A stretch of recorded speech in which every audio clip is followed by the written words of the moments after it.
Hello students, मैं Prince राज पासवान अपने YouTube channel Amardeep academy पे आपको एक बार फिर से स्वागत करता हूँ।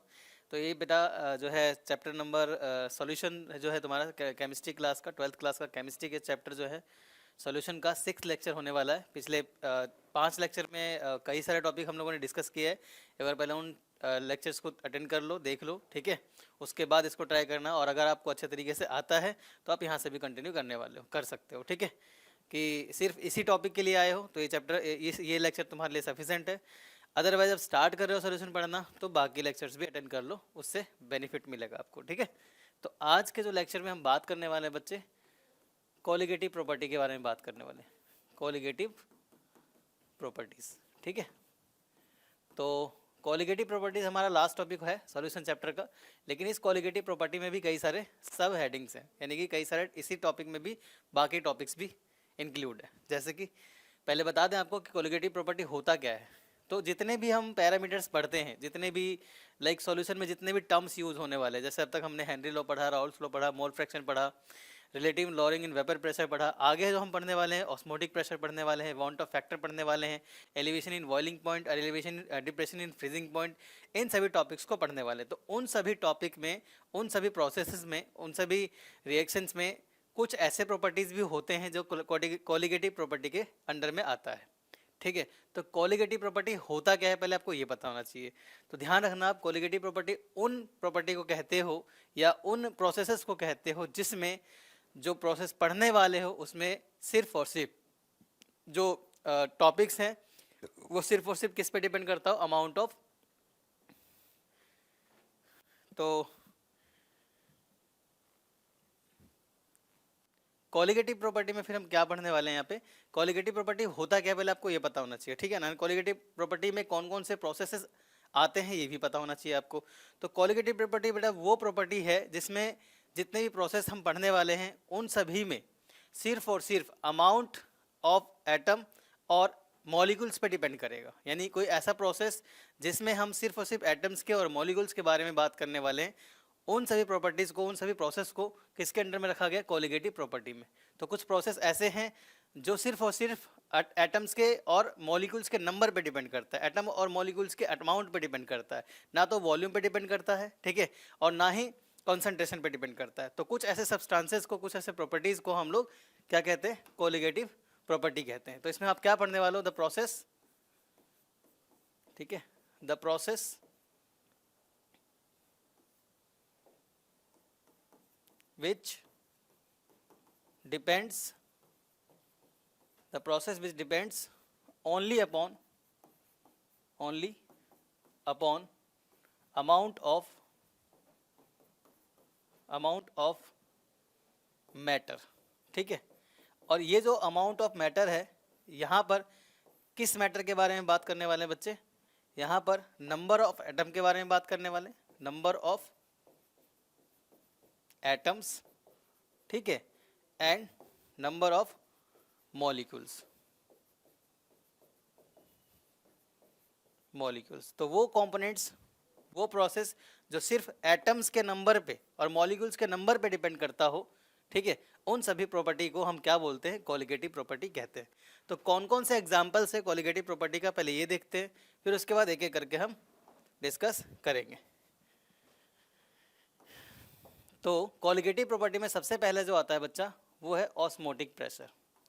Osmotic pressure is the first process which depends only upon amount of atoms and molecules and matters, ठीक है। तो ऐसे क्वांटिटी को, ऐसे प्रोसेस को, ऐसे प्रॉपर्टी को आप क्या बोलते हो, कोलिगेटिव प्रॉपर्टी। ऑस्मोटिक प्रेशर को आप रिप्रेजेंट करते हो पाई से। इसके अलावा और कौन से पैरामीटर से जो डिपेंड करता है नंबर ऑफ एटम्स पे, तो आप मोल फ्रैक्शन को भी रख सकते हो। Mole fraction also depends upon amount of solute, ठीक है, अमाउंट ऑफ एटम्स, ठीक है, जो सिर्फ और सिर्फ सॉल्यूट के अमाउंट ऑफ एटम पे डिपेंड करता हो। सिर्फ अमाउंट ऑफ एटम या नंबर ऑफ एटम या नंबर ऑफ मॉलिक्यूल्स अगर बोल रहे हो, तो नंबर ऑफ एटम अगर बोल रहे हो तो कहीं ना कहीं आप किसका यूज़ कर रहे हो, सॉल्यूट का, ठीक है। तो सॉल्यूट के क्वांटिटी पे, सॉल्यूट के नंबर्स पे, मैटर और एटम और मॉलिक्यूल्स के नंबर पे डिपेंड करने वाली प्रॉपर्टी को, प्रोसेस को कोलिगेटिव प्रॉपर्टी कहते हो, ठीक है। ये भी ध्यान रख सकते हो। तो एक तो ऑस्मोटिक प्रेशर हो गया कोलिगेटिव प्रॉपर्टी का एग्जांपल, दूसरा हो गया मोल फ्रैक्शन, तीसरा वांट ऑफ फैक्टर,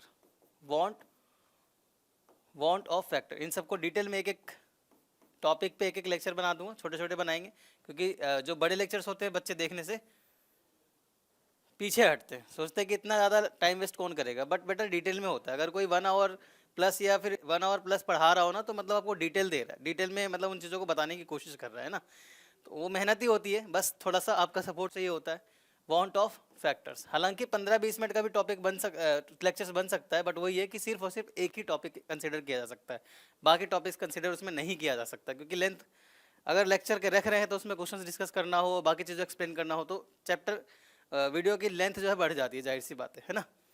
तो कोई बात नहीं, मैं भी कोशिश करूंगा कि छोटे से छोटे लेक्चर बनाने के, और एक से एक टॉपिक, जैसे कि अगर बाय द वे बहुत बड़ा चैप्टर है तो लेक्चर्स भी लंबे हो जाएंगे, है ना। तो छोटे छोटे अगर वीडियोस बनाता हूँ तो लेक्चर की क्वांटिटी बहुत हो जाएगी, 10-20 लेक्चर्स हो जाएंगे, तो वो भी अच्छा है। क्या पता आप सिर्फ और सिर्फ एक पर्टिकुलर टॉपिक पढ़ने आ रहे हो, है ना, तो पूरा वीडियो देखने की क्या जरूरत है, अगर एक टॉपिक ही पढ़ने आ रहे हो तो वो भी ठीक है। टॉपिक वाइज बनाने की कोशिश करूँगा मैं, ठीक है। कुछ बच्चे बता रहे थे कि टॉपिक वाइज बनाइए तो ज़्यादा सही रहेगा, है ना, तो टॉपिक वाइज बनाने की कोशिश करेंगे। तो ऑस्मोटिक प्रेशर को पाई से रिप्रेजेंट करते हैं, मोल फ्रैक्शन को एक्स से रिप्रेजेंट करते हैं, वांट ऑफ फैक्टर को आई से रिप्रेजेंट करते हैं।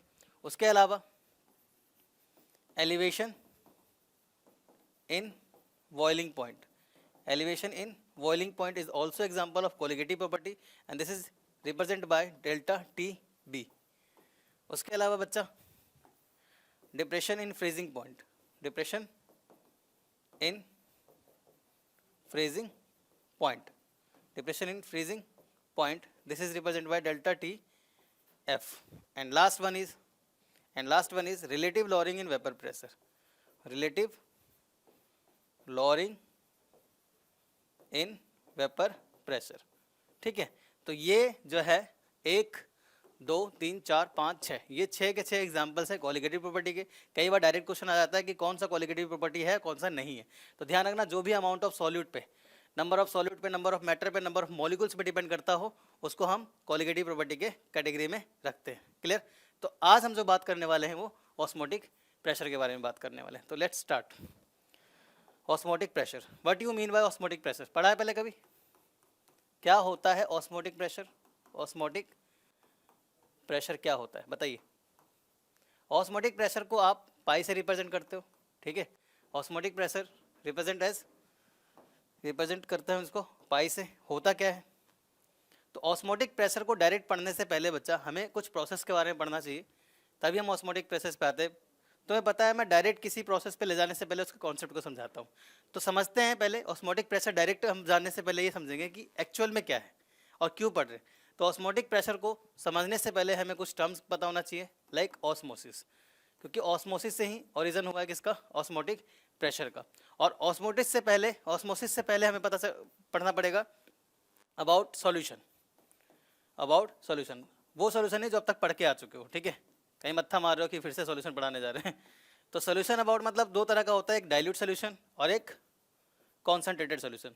तो कॉन्सेंट्रेटेड सॉल्यूशन और डाइल्यूट सॉल्यूशन के बारे में अगर पता लग जाएगा, उसके बाद ही आप ऑस्मोसिस के बारे में जान पाओगे। तो फटाफट डिस्कस करते हैं कि डाइल्यूट और कॉन्सेंट्रेटेड सॉल्यूशन किस तरह का होता है और क्या होता है। तो सॉल्यूशन आर 2 टाइप्स बच्चा, डाइल्यूट सॉल्यूशन, ठीक है, और कॉन्सेंट्रेटेड सॉल्यूशन, ठीक है। Dilute solution and concentrated solution. अब इन दोनों सॉल्यूशन को किसके बेसिस पे डिवाइड किया गया? Amount of, based on amount of solute. एक मिनट, थोड़ा ना ज़्यादा थिकनेस है इस मार्कर की, मैं थोड़ा कम कर लेता हूँ ताकि ज़्यादा से ज़्यादा हम लिख पाएँ। ये दोनों सॉल्यूशन किसके बेसिस पे क्लासिफाइड किया गया? अमाउंट ऑफ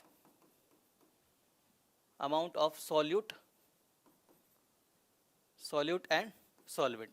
और यहाँ पर जो सॉल्वेंट लिया गया है बच्चे, वो सिर्फ और सिर्फ क्या है? Water molecule. और जो सॉल्यूट है यहाँ पर, वो सॉल्यूट नॉन वोलेटाइल की कैटेगरी में आता है। यहाँ पर आप सॉल्यूट को सॉल्ट भी ले सकते हो, इवन यहाँ पे सॉल्ट ही लोगे तो ज़्यादा अच्छा रहेगा। तो आपको पता है डाइल्यूट सॉल्यूशन वो सॉल्यूशन होते हैं जिसमें वाटर की क्वांटिटी ज़्यादा होती है, ठीक है। यानी कि वाटर क्या है? सॉल्वेंट, यानी सॉल्वेंट की क्वांटिटी ज़्यादा होती है। और सॉलिड की क्वांटिटी, सॉलिड को हम यहाँ पे क्या रिप्रेजेंट कर रहे हैं, सॉल्ट, तो यहाँ पे सॉल्ट की क्वांटिटी क्या होगा, कम होगा, सॉल्ट की क्वांटिटी कम होगा, ठीक है। तो ये क्या है, सॉल्ट क्या है, यहाँ पे सॉल्यूट है, और यहाँ पे जरूरी नहीं कि सॉल्ट ही हो, एसिड भी हो सकता है, बेस भी हो सकता है। इसके अमाउंट के बेसिस पे डिसाइड होता है कि डाइल्यूट क्या है और कॉन्सेंट्रेटेड क्या है।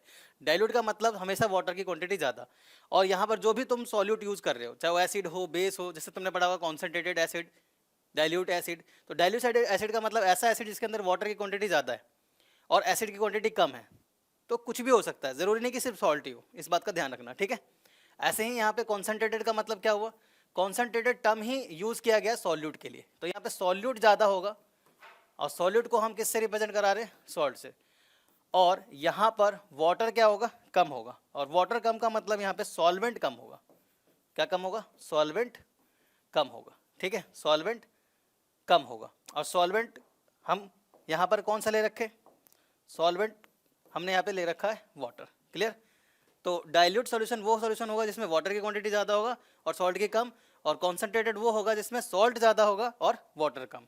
अब एक बात क्या ध्यान रखोगे इंपॉर्टेंट, ऐसा सॉल्यूशन बच्चा जिसके अंदर सॉल्यूट ज़्यादा हो, जिसके अंदर सॉल्यूट ज़्यादा हो, इस तरह के सॉल्यूशन को, और सॉल्वेंट कम हो, इस तरह के सॉल्यूशन को आप क्या कहोगे, इस तरह के सॉल्यूशन को कहोगे आप higher concentration, higher concentration. Higher concentration का मतलब, हायर कंसंट्रेशन टर्म यूज किसके लिए किया जा रहा है, सॉल्यूट की क्वांटिटी ज़्यादा के लिए यूज किया जा रहा है।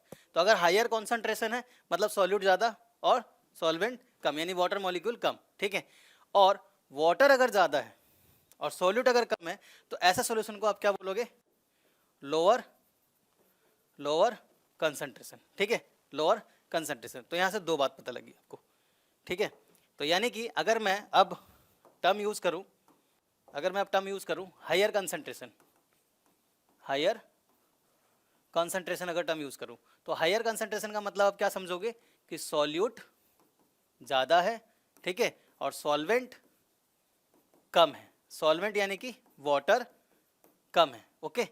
और अगर मैं बच्चा, अगर मैं यूज करूँ लोअर कंसंट्रेशन, लोअर कंसंट्रेशन, ठीक है, तो लोअर कंसंट्रेशन का मतलब यहाँ पर सॉल्यूट की क्वांटिटी हमने कम ले रखा है और वाटर की क्वांटिटी हमने ज़्यादा ले रखा है, और वाटर यहाँ पर क्या है, सॉल्वेंट, यानी कि हमने सॉल्वेंट क्या ले रखा है, ज़्यादा ले रखा है। और कंसंट्रेशन टर्म बनाया है किस लिए गया है, अमाउंट ऑफ सॉल्यूट के बेसिस पे, समझ में आई बात। अब किसी भी चीज़ का ट्रांसफर अगर केमिस्ट्री में देखते हैं तो हायर से लोअर होता है, हायर से लोअर होता है। जैसे कि अगर मैं एक टर्म तुम्हारे आगे रखूँ कि बेटा बताओ मुझे what you mean bye diffusion, अगर मैं तुमसे पूछूं what you mean bye diffusion, तो डिफ्यूज़न का मतलब क्या होता है, किसी भी पर्टिकुलर सब्सटेंसेस का ज़्यादा से कम की तरफ भागना। जैसे अगर मान लो एक तरफ गैसेस का कंटेनर, एक तरफ गैसेस का कंटेनर है, ठीक है, दूसरा तरफ दूसरे गैसेस का कंटेनर है, ये भी गैसेस का कंटेनर है, यहाँ पर गैस जो है ज़्यादा अमाउंट में, यहाँ पर गैसेस की क्वांटिटी जो है कम अमाउंट में, या वाटर ज़्यादा है वाटर कम है, तो क्या होगा, ज़्यादा से कम की तरफ भागेगा, दैट इज डिफ्यूजन। डिफ्यूजन का मतलब क्या होता है, अमाउंट किसी भी चीज़ का, गैस का हो, सॉल्यूट का हो, सॉल्वेंट का हो, ज़्यादा से कम की तरफ जाने को हम क्या बोलते हैं, डिफ्यूजन बोलते हैं। ज़्यादा से कम की तरफ जाने को हम क्या बोलते हैं, डिफ्यूजन बोलते हैं। लेकिन डिफ्यूजन से ऑस्मोसिस अलग है, डिफ्यूजन से ऑस्मोसिस अलग है, क्योंकि ऑस्मोसिस में सिलेक्टेबल परमिएबल मेम्ब्रेन आ जाता है, एसपीएम, दैट इज एसपीएम। फिलहाल तुम्हें हायर कंसंट्रेशन और लोअर कंसंट्रेशन के बारे में पता लग गया, ठीक है, higher concentration and lower concentration के बारे में पता लग गया। अब देखो होता क्या है, होता क्या है, यहाँ पर हमने ले लिया एक कंटेनर और यहाँ पर ले लिया हमने दूसरा कंटेनर, एक मिनट,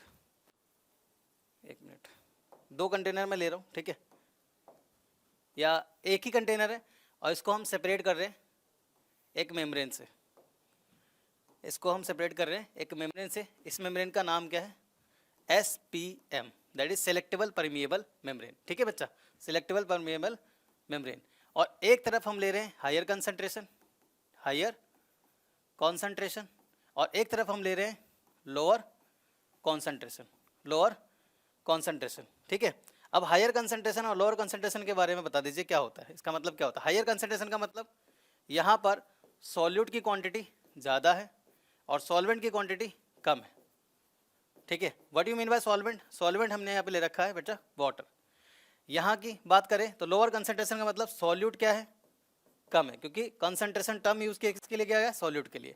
और यहाँ पर सॉल्वेंट का क्वांटिटी क्या है, ज़्यादा है, ठीक है। और सॉल्वेंट यहाँ पर क्या है बच्चे, वाटर है, क्लियर। यहाँ पर हमने ले रखा है SPM. What you mean bye SPM? SPM होता क्या है, सिलेक्टेबल परमिएबल मेम्ब्रेन, ठीक है।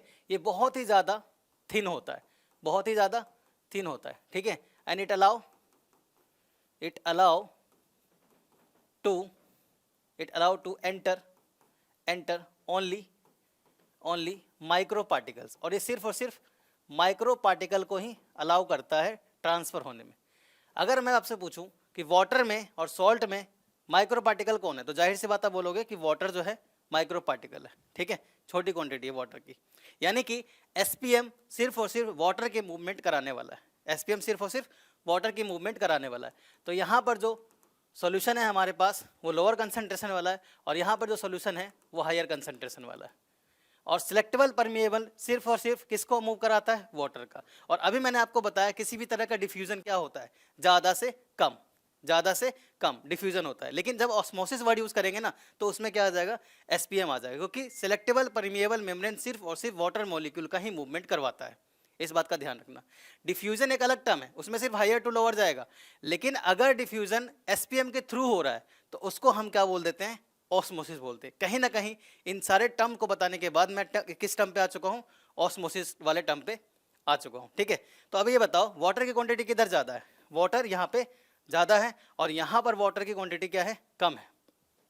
तो वाटर की क्वांटिटी को मूव और एंटर कौन करवाएगा, एसपीएम करवाएगा। तो जहाँ पे ज़्यादा वाटर है वहाँ से कम की तरफ भागेगा, जहाँ पे ज़्यादा वाटर है वहाँ से कम की तरफ भागेगा। और वाटर को एब्जॉर्ब कौन करता है, सॉल्ट करता है। और सॉल्ट की क्वांटिटी ज़्यादा किधर की तरफ है, इधर की तरफ है। तो जाहिर सी बात है वाटर को क्या करेगा, एब्जॉर्ब करेगा अपनी तरफ। क्लियर हुआ? यानी कि वाटर का जो मूवमेंट है, यानी सॉल्वेंट का जो मूवमेंट है वो यहाँ से यहाँ की तरफ होने वाला है।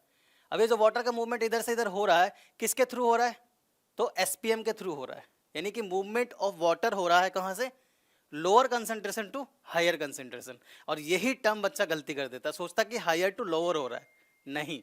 लोअर कंसंट्रेशन का मतलब ही क्या है, यहाँ पे वाटर क्वांटिटी ज़्यादा और सॉलिड का क्वांटिटी कम। और वाटर का मूवमेंट कौन करा रहा है, एसपीएम करा रहा है।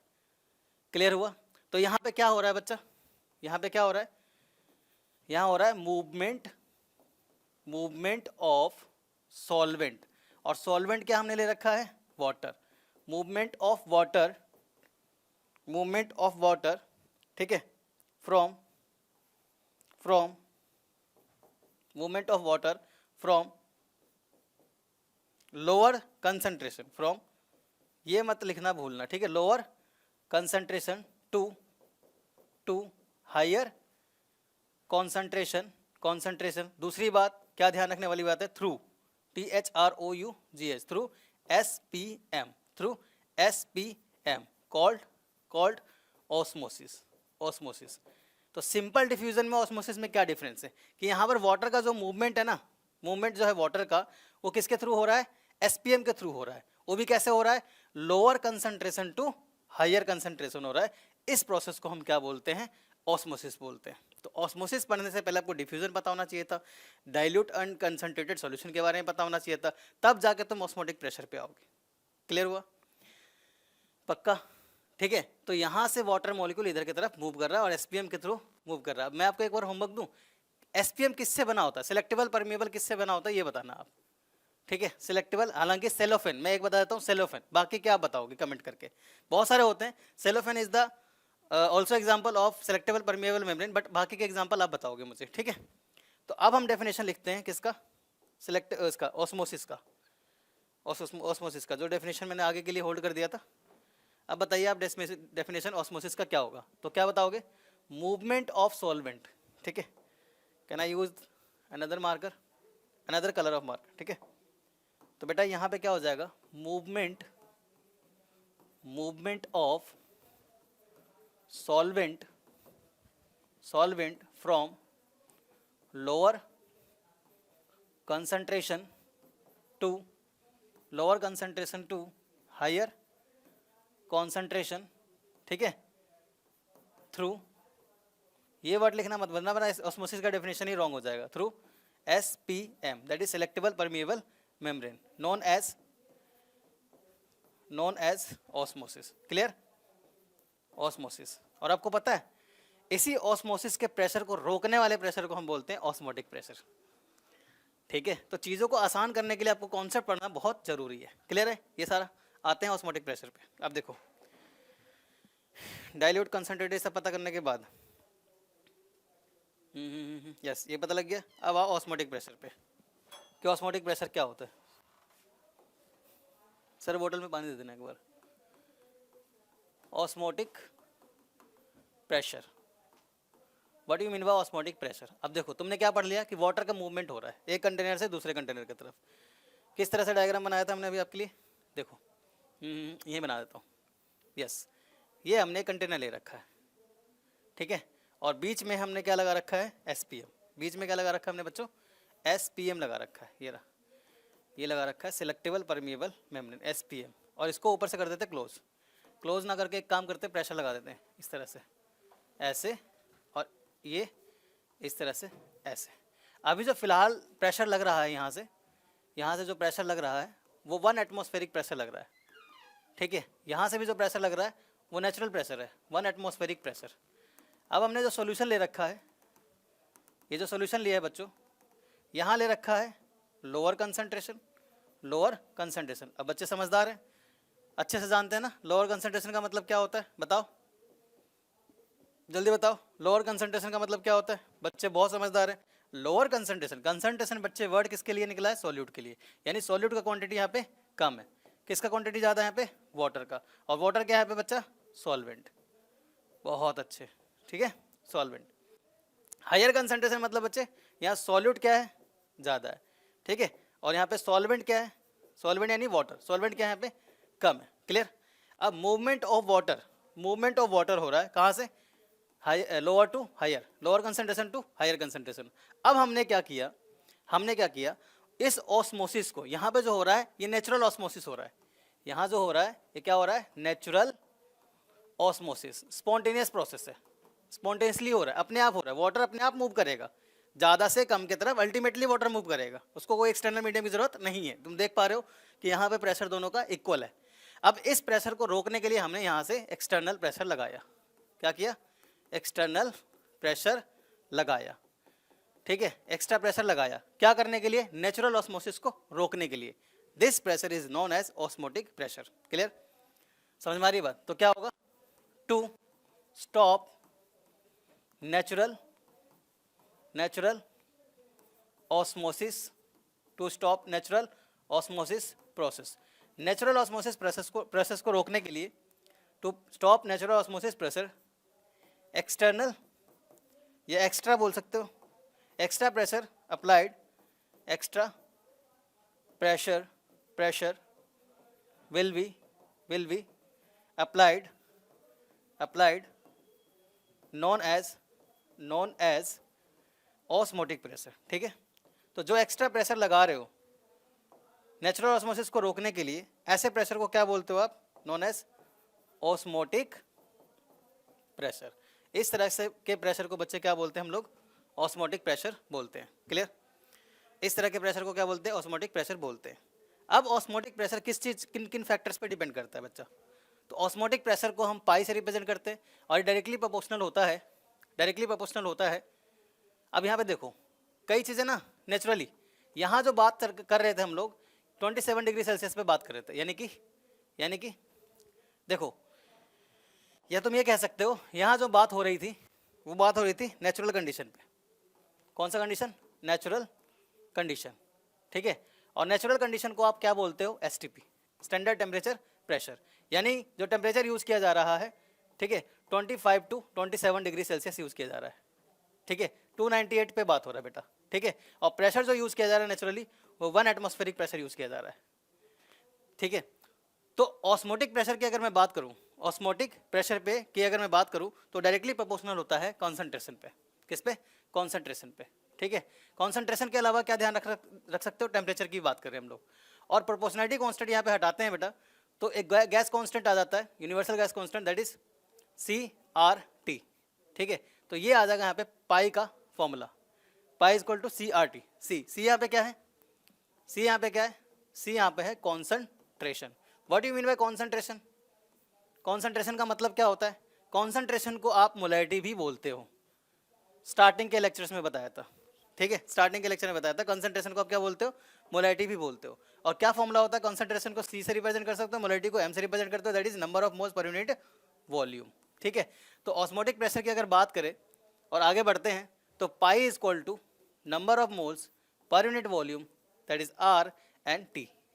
आर यहाँ पे यूनिवर्सल गैस कांस्टेंट है और इस आर का जो वैल्यू होता है बेटा 0.082 किलो जूल, ठीक है, 0.082 जूल पर मोल पर केल्विन, ये इसकी वैल्यू होती है। और टी यहाँ पर क्या है बच्चा, टेम्परेचर है।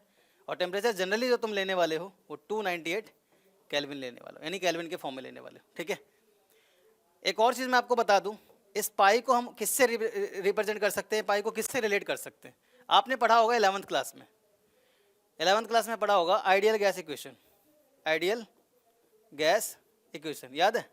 Ideal gas equation P V is equal to N R T, P is equal to N Y V R T, देख रहे हो, P is equal to N Y V R T. इसलिए यहाँ पर रेडबर्ग कांस्टेंट और temperature लिया गया है। तो ऑस्मोटिक प्रेशर को हम आइडियली इससे रिप्रेजेंट कर सकते हैं, क्योंकि बात भी सॉल्यूशन की हो रही है, ठीक है, समझ में आ रही है बात, क्लियर हो रहा है ये चीज़ें। और अगर फॉर्मूले को बच्चा एक्सप्रेस करते हैं तो यहाँ पर एक और टर्म जुड़ जाता है, van't Hoff factor. Van't Hoff factor क्या जुड़ जाता है, वांट ऑफ फैक्टर। तो pi is equal to C R T और वांट ऑफ फैक्टर क्या होता है, आई। आई क्या है यहाँ पे, वांट ऑफ फैक्टर है, वांट ऑफ फैक्टर, बात करेंगे इसके बारे में भी। ये भी जो है ना अमाउंट ऑफ सॉल्यूट पे और एटम के क्या नाम है, स्टेचोमेट्रिक कोएफिशिएंट पे डिपेंड करता है, आयंस पे डिपेंड करता है, यह भी ध्यान रख सकते हो, आयंस पे डिपेंड करता है, कितने आयंस हैं, मतलब कोई भी मॉलिक्यूल टूट रहा है तो उसके कितने आयंस होंगे उस पर भी डिपेंड करता है, ठीक है, ओके, समझ में आ रही है बात। अब यहाँ पे बच्चे एक और चीज़, चलो ये तो हो गया। अगर फॉर्मूला देखो, फॉर्मूला बनाते हो तो बहुत सारे फॉर्मूले बन जाएंगे। पाई इज इक्वल टू सी सी क्या होता है, number of moles per unit volume, R T R आई, और एन क्या है यहाँ पे, given mass and molecular mass. Given mass बच्चे किसका, जो भी तुम यहाँ पे सॉल्यूट यूज़ कर रहे हो, है ना। तो यहाँ पे आप क्या कर सकते हो, इस वैल्यू को भी पुट कर सकते हो, pi is equal to N की वैल्यू पुट कर दो, गिवन मास मॉलिकुलर मास, ठीक है, इंटू 1/v। वी अगर लीटर में लेते हो तो ऊपर 1 आएगा, ml में लोगे तो ऊपर 1000 आएगा, ये सब आपको पता है। आर टी और ये आई, यहाँ से अगर आप और फॉर्मूले बनाते हो, लाइक मैं अगर मान लो गिवन मास निकालना चाहता हूँ, ठीक है, गिवन मास निकालना चाहता हूँ सॉल्यूट का, तो गिवन मास निकालने वाला फॉर्मूला क्या बन जाएगा, मॉलिकुलर मास इंटू में वॉल्यूम इंटू में पाई, मॉलिकुलर मास इंटू में वॉल्यूम इंटू में पाई, अपॉन में क्या आ जाएगा यहाँ पे, आर इंटू टी इंटू में वांट ऑफ फैक्टर। तो दुनिया भर के फॉर्मूले बन जाएंगे और इन फॉर्मूले के बेसिस पे आप न्यूमेरिकल्स करने वाले हो, ठीक है। तो ये है ऑस्मोटिक प्रेशर। अब कुछ बातें और क्या ध्यान रखोगे, ऑस्मोटिक प्रेशर वेरी करता है बच्चा, ऑस्मोटिक प्रेशर वेरी करता है, वेरी टू सॉल्यूशन। जिस तरह के सॉल्यूशन लोगे वैसे ऑस्मोटिक प्रेशर वेरी करेगा। जैसे एग्जांपल, अगर मान लो एक सॉल्यूशन तुमने एक तरफ लिया और एक सॉल्यूशन दूसरी तरफ लिया और दोनों का ऑस्मोटिक प्रेशर बराबर है, तो ऐसे सॉल्यूशन को आप क्या बोलते हो, आइसोटोनिक सॉल्यूशन, आइसोटोनिक सॉल्यूशन, ठीक है। ऐसे सॉल्यूशन को आप क्या बोलते हो, आइसोटोनिक सॉल्यूशन, जिसमें पाई 1 पाई 2 क्या हो, इक्वल हो, क्लियर है, पाई 1 पाई 2 क्या है, इक्वल है। अब इसका कुछ एग्जांपल्स और मैं समझाता हूँ कि आइसोटोनिक सॉल्यूशन में क्या हो रहा है। एक सॉल्यूशन ये रहा, ये सॉल्यूशन ये रहा, और यहाँ पे क्या है, अमाउंट ऑफ सॉल्यूट और सॉल्वेंट क्या है, इक्वल है, amount of solute and solvent क्या है बेटा, इक्वल है, ठीक है, अमाउंट ऑफ सॉल्यूट और सॉल्वेंट क्या है, इक्वल है। अब इसमें तुमने 9th 10th में पढ़ा होगा कि अगर सॉल्यूशन डिफरेंट हो, तो अगर एक सॉल्यूशन डिफरेंट सॉल्यूशन है और एक पर्टिकुलर सॉल्यूशन में किसी पर्टिकुलर सेल को अगर हम डीप कर देते हैं तो उस सेल पे फर्क पड़ता है। जैसे कि देखो यहाँ तो आइसोटोनिक है, तो आइसोटोनिक मतलब मान के चलो कि एक सॉल्यूशन है वो आइसोटोनिक है और एक सेल को हम इसके अंदर डीप करा रहे हैं, एक सेल को इसके अंदर हम डाल रहे हैं, और वो सेल भी कैसा है, आइसोटोनिक ही है, टॉनिक ही है, तो इस सेल को इस सोल्यूशन में डालने पे कोई फर्क नहीं पड़ेगा। लेकिन अगर हम ये जस्ट ऑस्मोसिस का ना एक एप्लीकेशन है, मान के चलो ऑस्मोटिक प्रेशर का ही एप्लीकेशन है। लेकिन अगर मान के चलो कि यहाँ पर पाई 1 जो है ज़्यादा हो जाए पाई 2 से, कंसिडर किया गया पाई 2 से, तो एक सोल्यूशन आपने यहाँ ले रखा है, ठीक है, और एक सोल्यूशन यहाँ ले रखा है। तो पाई 1 अगर ग्रेटर दोगे पाई को और इसको तुम कंसिडर करके चल रहे हो, तो ऐसे सोल्यूशन को आप क्या बोलते हो, आप हाइपरटोनिक सॉल्यूशन बोलते हो, हाइपरटोनिक सॉल्यूशन। और जो हाइपरटोनिक सॉल्यूशन टर्म यूज़ किया जाता है वो किसके लिए यूज़ किया जाता है, ऐसा सॉल्यूशन बेटा जिसके अंदर सॉल्यूट की क्वांटिटी, एक ऐसा सॉल्यूशन जिसके अंदर सॉल्यूट की क्वांटिटी क्या है, ज़्यादा है, और सॉल्वेंट की क्वांटिटी क्या है, कम है। तो यहाँ सॉल्यूट क्या है, ज़्यादा, और यहाँ सॉल्वेंट क्या है, कम। तो ध्यान रखना, अगर पाई 1 इज ग्रेटर देन पाई 2, तो ऐसे सोल्यूशन को क्या बोलते हो, हाइपरटोनिक सोल्यूशन बोलते हैं। हाइपरटोनिक सोल्यूशन में किसी सेल को डालने पे उस सेल पे क्या फर्क पड़ेगा, हम ये देखने जा रहे हैं। तो यहाँ पर हमने एक सोल्यूशन जो ले रखा है वो सोल्यूशन क्या है, हाइपरटोनिक है। हाइपरटोनिक का मतलब सॉल्यूट ज़्यादा और सॉल्वेंट कम। अब इसके अंदर हम किसी एक पर्टिकुलर सेल को डीप कर देते हैं, ठीक है। ये हमने सेल ले रखा है, इस सेल को हमने डीप कर दिया, ठीक है। सपोज दैट ये हमने ले लिया एग सेल को मिलाया। अब एग सेल का जो नेचुरल कंडीशन होगा वो कैसा होगा बच्चा, हाइपोटोनिक होगा। अब इस एग सेल को रिप्रेजेंट, इस एग सेल को किसमें हमने मिला दिया, इसमें मिला दिया।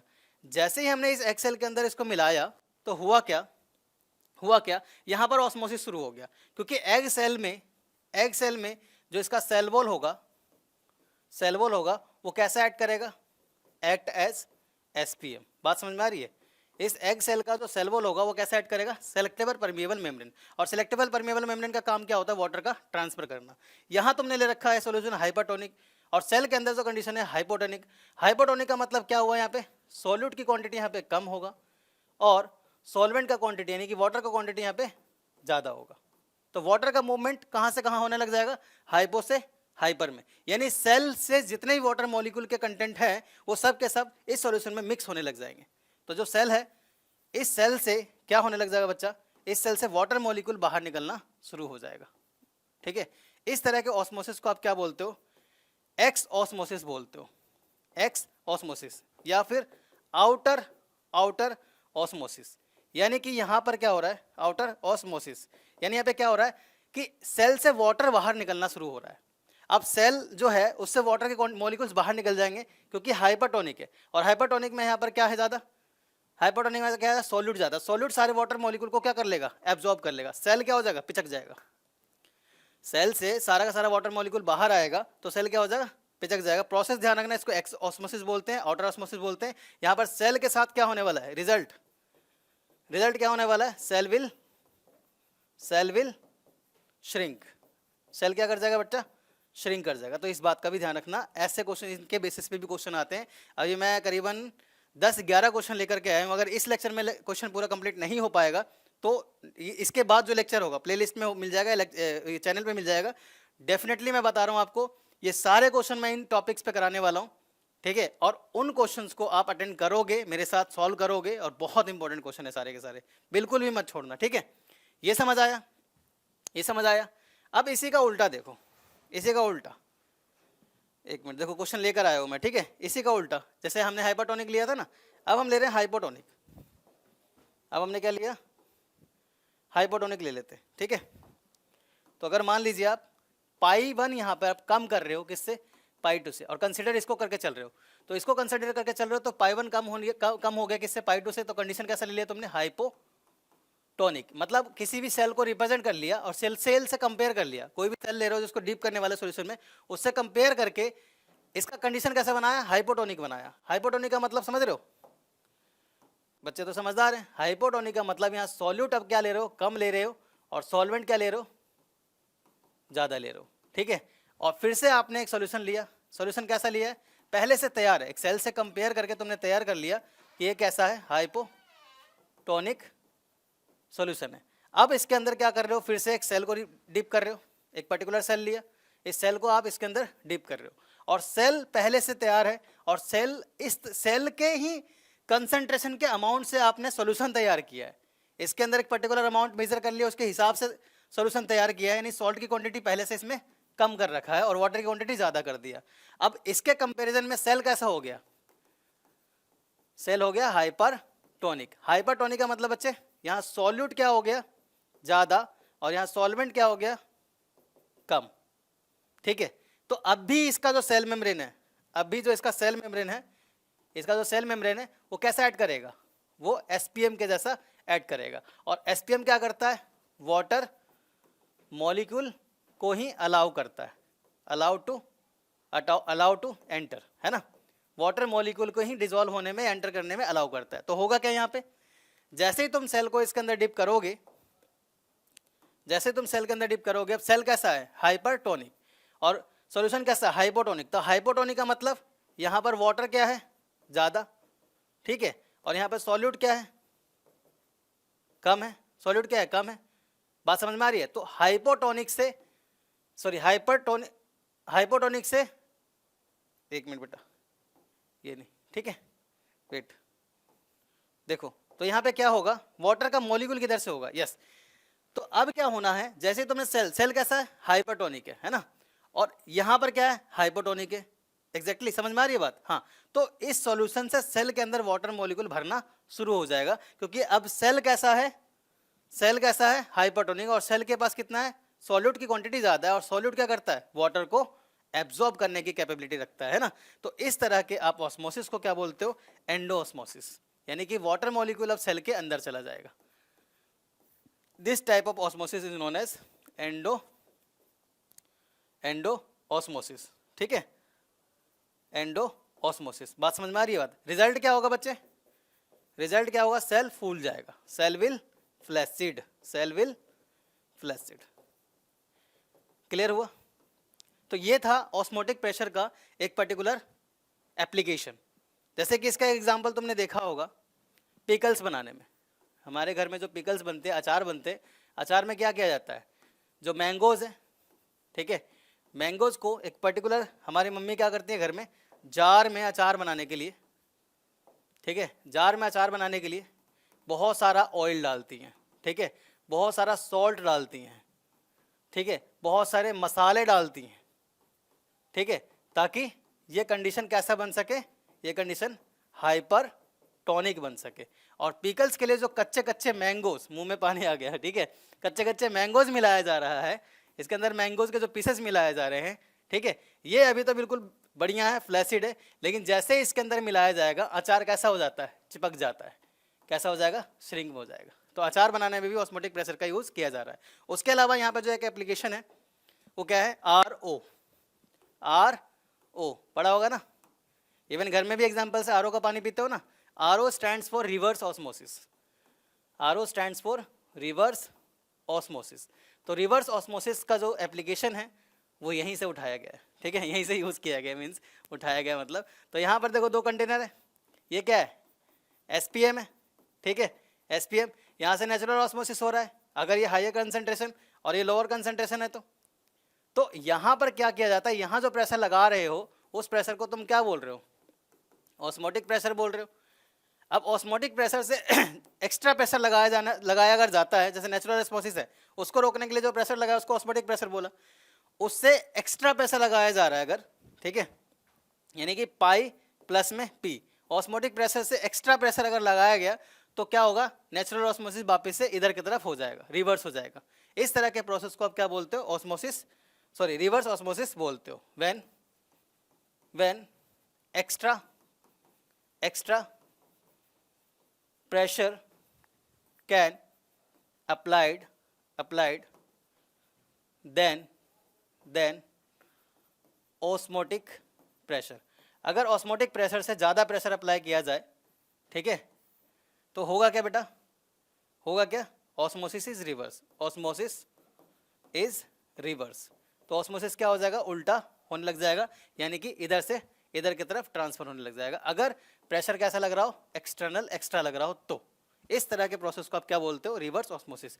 और इसी कॉन्सेप्ट का यूज करके क्या किया जाता है, बताओ, इसी प्रोसेस को यूज करके क्या किया जाता है, RO बनाया जाता है, ठीक है। तो ये था ऑस्मोटिक प्रेशर, और किस तरह से ऑस्मोटिक प्रेशर को समझा, ऑस्मोसिस को कैसे समझा, ये सब ही है।